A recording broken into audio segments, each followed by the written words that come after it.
আসসালামু আলাইকুম, সবাই কেমন আছেন? আশা করছি সবাই ভালো আছেন। আল্লাহর রহমতে আমরাও ভালো আছি। তো আজকে আরেকটি নতুন ভিডিও নিয়ে হাজির হলাম আপনাদের সাথে। আশা করছি আমার সাথে থেকে পুরো ভিডিওটা দেখে নেবেন। আর ভিডিওটার কোনো অংশ যদি একটু ভালো লেগে যায় তাহলে অবশ্যই সাবস্ক্রাইব করে দিবেন আর একটি লাইক অবশ্যই দিয়ে দিবেন। তো সবাইকে ঈদ মুবারক। কারণ আজকের আমার ব্লগটি হচ্ছে চাঁদ রাত থেকে ঈদের দিন পর্যন্ত আমরা যা যা করেছি মোটামুটি দেখানোর চেষ্টা করেছি। কারণ এই সময়গুলোতে তো আমরা অনেক ব্যস্ত থাকি। তাছাড়াও আমার হচ্ছে দুইটা ছোট ছোট বাচ্চা আছে, তো ওদের জন্য আরেকটু ব্যস্ত বেশি থাকতে হয়। তো আমি আমার হেল্পিং হ্যান্ডকে নিয়ে চাঁদ রাতে হচ্ছে এই শপিংগুলো করে নিয়ে আসছিলাম, মানে মাসিক বাজার। যেহেতু সামনে ঈদ আর আমার হচ্ছে অনেক কিছুই শেষ হয়ে গিয়েছিল, তাই সব কিছুই মোটামুটি কিনে নিয়েছিলাম। আর ওর সাথে হচ্ছে ঘরটা একটু গুছিয়ে টুছিয়ে নিয়ে দেন আমরা হচ্ছে বের হয়ে গিয়েছিলাম। প্রথমে হচ্ছে আমাদের ছাগলটাকে একটু দেখে নিচ্ছিলাম, তো ছাগলটাকে ভাত খাওয়াচ্ছিল। এরপর গরু দেখছিলাম যে ওদেরকে একটু আদর টাদর করি, যেহেতু আজকে চাঁদ রাত। আর এরপরে হচ্ছে আমরা হচ্ছে আমার মার বাসার দিকে যাব ওইখানের গরুগুলা দেখতে। আমার বাবার গরু, আমার চাচাদের গরু সবগুলাই দেখে আসবো আর আপনাদেরকেও দেখাবো, তাই আপনারাও আমার সাথে থাকবেন। এই তো আমরা হচ্ছে চলে যাচ্ছি। এরপর আমরা হচ্ছে একটু শপিংয়ে যাব। মেনলি আমরা হচ্ছে শপিংয়ের জন্য বের হয়েছি। হঠাৎ আমার মনে হয়েছে যে আজকে চাঁদ রাত, আমার একটাও নতুন ড্রেস নাই, তাহলে একটা নতুন ড্রেস কেনা যায়। তো জামাইকে বলার সাথে সাথে ও মানা করে দিয়েছিল যে না, কোরবানি ঈদ আবার কিসের ড্রেস। খুব কষ্টে পরে আমার হাজব্যান্ডকে রাজি করালাম। আর এই গরুটা দেখতে পাচ্ছিলেন, এটা আমার ফুপুর গরু ছিল। আর এটা হচ্ছে আমার চাচার গরু। তো আমার কাজিন হচ্ছে ও অনেক আগে কিনে খুব সুন্দর করে লালন পালন করে, দেন হচ্ছে ও কোরবানি দেয়। তো এটা হচ্ছে ওর গরু। আর এখানে হচ্ছে আমার কাজিন, আমার বাচ্চা কাচ্চা, আমার বোনের ছেলে মেয়ে, আমার ভাইয়ের কাজিনদের ছেলে মেয়ে, সবাই ওরা হচ্ছে গলিতে খুব আড্ডা মারে, খুব মজা করে। আসলে কোরবানি ঈদে হচ্ছে এটাই আসল মজা। একদম সব বড়রা সহ বাচ্চা কাচ্চাগুলা এইভাবে গরু দেখে, প্রতিদিন আদর করে, গোসল করায় আর খাওয়ানো তো আছেই। তো একদম পরিবেশটা খুব সুন্দর হয়ে যায়। এখন এই যে আমাদের বাবার গলিটা পুরোটাই গরু দিয়ে ভরা, আর এটা আমার বাবার গরু। তো এই জন্যই বললাম যে এক একটা বাসার সামনে একটা দুটা করে গরু থাকে, দেখতে খুব সুন্দর লাগে। একদম পরিবেশটা গ্রামীণ পরিবেশের মতো হয়ে যায়। তো আমারও খুব ভালো লাগে। আর এরকম গলি থাকলে আরো ভালো লাগে। আমাদের বাসাটা যেমন মেন রোডের উপরে, তো তেমন গলি নাই, তো আদিয়ানরা মজা করতে পারে না। এই জন্য প্রায় চলে আসো নানুর বাসায় মজা করার জন্য। এটা হচ্ছে আমার মার বাসার গলিটা। আর দেন আমরা হচ্ছে শপিং এ চলে আসছিলাম পুলিশ প্লাজায়। তো আমি ভেবেছি যে একটা কিছু কিনি। তো এখানে সুন্দর সুন্দর ড্রেস ছিল, বাট আমি অত দামি ড্রেস নিব না, এর জন্য আর দেখছিলাম না। তো আমি সুতির হচ্ছে একটা কোট কিনেছিলাম, যেহেতু এখন গরম, তো একটা সুতির জামাই নেই, তো আমি একটা সুতির জামা কিনেছি। বেশি একটা গর্জিয়াস কিছু কিনি নেই। আর যেহেতু কোরবানি ঈদ, তো সেই জন্য আর তেমন কিছু কিনি নেই। তো যে এখান থেকে আমি একটা কোর্স নিয়েছিলাম। কোর্সগুলো খুব সুন্দর ছিল। আর এরপর হচ্ছে আমার হাজব্যান্ড ওর জন্য কিছু গেঞ্জি মানে দেখছিল হঠাৎ করে। তো আমার কোর্সের সাথে ওর একটা গেঞ্জি মিলে গেছে, তো এরকম ও গেঞ্জি কিনে নিয়েছিল। তারপর ও গেঞ্জি দেখতে দেখতে আমি আনাইজার জন্য কিছু গেঞ্জি নিয়ে নিয়েছিলাম, আদিয়ানের জন্য নিয়ে নিয়েছি। দেখা গিয়েছে যে পরে আমরা সবাই নতুন ড্রেস পরেছি। কারণ আসলে আনাইজার নতুন ড্রেস ছিল, আদিয়ানেরও, আমার ছিল না, আমার হাজব্যান্ডের ছিল না। তো আমরা একটু টুকটাক কিনে নিয়েছি।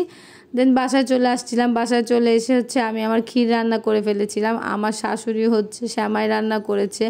তারপর আমার শাশুড়ি হচ্ছে রাত্রেবেলায় গরুও বসিয়ে দিয়েছিল, কারণ পরের দিন হচ্ছে খিচুড়ি দিয়ে খাওয়া হবে সকালবেলা, ঈদের সকালে।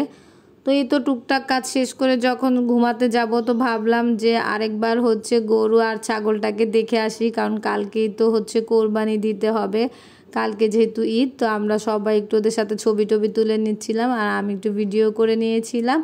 এই তো এইভাবে আস্তে আস্তে কোরবানি ঈদটাও শেষ হয়ে যাবে। এজন্য আদিয়ান খুব মন খারাপ করছিল যে কালকে কোরবানি হয়ে যাবে, ও খুব কষ্ট পাচ্ছিল। কারণ যেহেতু ওরা 2 দিন আগে এনে ছাগল গরুকে একটু পালে আদর করে। তো এই তো এটা হচ্ছে ঈদের দিন সকালবেলায়। এখানে আসলে আমি নামি নেই, আদিয়ানকে বলেছিলাম যে বাবা যখন গরু আর ছাগল গোসল করবে তুমি একটু ভিডিও করে নিও।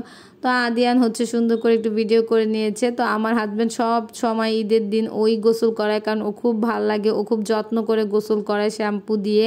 তো গোসল টোসল শেষে আমার হাজব্যান্ডও রেডি হয়ে নামাজ পড়ে চলে আসছে। আমাদের কষায় আসতে একটু দেরি হয়েছে, এবার প্রায় 1 ঘন্টার মতো লেট করেছে। এর মধ্যে দেখি যে আনাইজা উঠে গিয়েছে, তো এখন প্রায় 7টা বাজে। তো ও আবার আনাইজাকে নিয়ে আসছে যে ওকে আরেকটু দেখায় নিয়ে আসি গরুটাকে, কারণ একটু পরে কষায় চলে আসবে। তো এর জন্য আনাইজা এসে একদম আদর করছিল, আর গরুটা আদর পেয়ে আস্তে আস্তে শুয়ে পড়ছিল। এত খারাপ লাগছিল যে মানে কেমন যে বুঝাতে পারবো না। তো আল্লাহ যাতে আমাদের কোরবানি কবুল করে এই দোয়াই করি। আর এখানে হচ্ছে ছাগলটা ছিল যে অলরেডি আমাদের গলিতে হচ্ছে কোরবানি করা শুরু হয়ে গিয়েছে। তো আপনাদেরকে বলেছিলাম আমাদের বাসাটা হচ্ছে মেন রোডের উপর, মানে যেখান দিয়ে গাড়িটারি অলওয়েজ চলাচল করে। তো এই যে আরেকটা কোরবানি হয়ে গেছে। তো আমাদের কসাইটা কখনোই দেরি করে না, বাট এবার 1 ঘন্টা দেরি করেছে। আর আমি একটু ছাগলটাকে আদর করে নিয়েছিলাম, কারণ ছাগলটা আমার পছন্দের কেনা হয়েছিল। দেন যেহেতু হচ্ছে কষে আসতে দেরি হবে, ওরা আবার উপরে চলে আসছিল। তো ওরা উপরে এসে একটু টিভি দেখছিল, দুষ্টামি করছিল। তা আমি বললাম তোমরা তো ঈদ মুবারক কোলাকুলি এখনও করো নাই, তো দেখি তোমাদের একটু কোলাকুলি করা। তো ওরা আবার কোলাকুলি করছিল। আসলে ঈদের দিনটা একটা এমন মানে পবিত্র দিন, আর এত ভালো লাগে যখন আস্তে আস্তে শেষ হতে নেয়, আমার খুব কষ্ট লাগতে থাকে। তো আমার হাজব্যান্ড সবার সাথে কোলাকুলি করে নিচ্ছিল। তো আনাইজা তো অতটা বুঝে না, তো ওকে কোলে নিয়ে হচ্ছে কোলাকুলি করছিল। দেন এখন আমরা আবার 3 তলায় চলে যাব, কারণ যে কোনো সময় আমাদের কষায় চলে আসবে। আমি আনাইজাকে হচ্ছে এখন রেডিও করে দিয়েছিলাম। তো এই গেঞ্জি আর প্যান্টটাই কালকে কিনেছিলাম, খুব সফট ছিল। আর এই তো আমাদের কষায় চলে আসছে। তো গরুর পাগুলা বাঁধছিল। তো আমি কোরবানি ভিডিওটা আর দেখাবো না, আপনারা দোয়া করেন আমাদের কোরবানি যাতে কবুল হয়। আর এখানে আনাইজা আর নুসাইবা খুব কষ্ট পাচ্ছিল। তো এই তো কোরবানি শেষ, তো মাংস কাটাকাটিও প্রায় শেষ। আর এখানে হচ্ছে ছাগলটাও কোরবানি করে ফেলেছে। আল্লাহ যাতে আমাদের কোরবানি কবুল করে এই দোয়াই করি। আর এই তো এখন হচ্ছে গরিবদের মাংস বিলানোর সময়। তো আমার হাজব্যান্ড খুব যত্ন সহকারে এই কাজটা করে, আমার খুব ভালো লাগে। তো একটু বেশি বেশি দিচ্ছিল, আমি বলেছিলাম একটু কম দিয়ে সবাইকে দাও, কারণ যেহেতু সবাই মানে অধিকার আছে, দেখা যায় শেষের দিকে কেউ একজন না পেলে মানে খুব খারাপ লাগে। তো এই জন্য বলেছি যে একটু কম করে সবাইকে দাও। তো ওরা আবার দিয়েছিল। তো ওদের এবারের অ্যারেঞ্জমেন্টটা খুব সুন্দর হয়েছে। অন্যান্য সময় একটু হুলস্থুল লেগে যায়, মানে ধাক্কা ধাক্কি। তো এবার হচ্ছে যারাই নিয়েছিল ওদেরকে আমরা বের করে নিয়ে আরেক সাইডে দাঁড় করিয়ে রেখেছিলাম, কারণ দেখা যায় যে ওদেরকে বের করে দিলে ওরাই আবার ঘুরে ফিরে একটু পরে আসে। তো ওদেরকে এক সাইডে দাঁড় করিয়ে রেখে আবার নতুন জন ঢুকানোর পরে ওনাদেরকে আরেক গেট দিয়ে বের করে দিয়েছিলাম। এখানে হচ্ছে আমার শাশুড়ি কোরবানির মাংস বসিয়ে দিয়েছিল, আর গরিবদের মাংস বিলানোর পর আমরা আমাদের মাংসগুলা গুছিয়ে নিয়েছিলাম সুন্দর করে। তো ওই ভিডিওগুলো আর দেখায়নি, কারণ ভিডিওটা অলরেডি অনেক বড় হয়ে যাচ্ছিল। আর এরপর একটি কাজিনের বাসায় গিয়েছিলাম। তো এই ছিল আমাদের ঈদের ভিডিও। আল্লাহ হাফেজ, সবাই ভালো থাকবেন। আসসালামু আলাইকুম।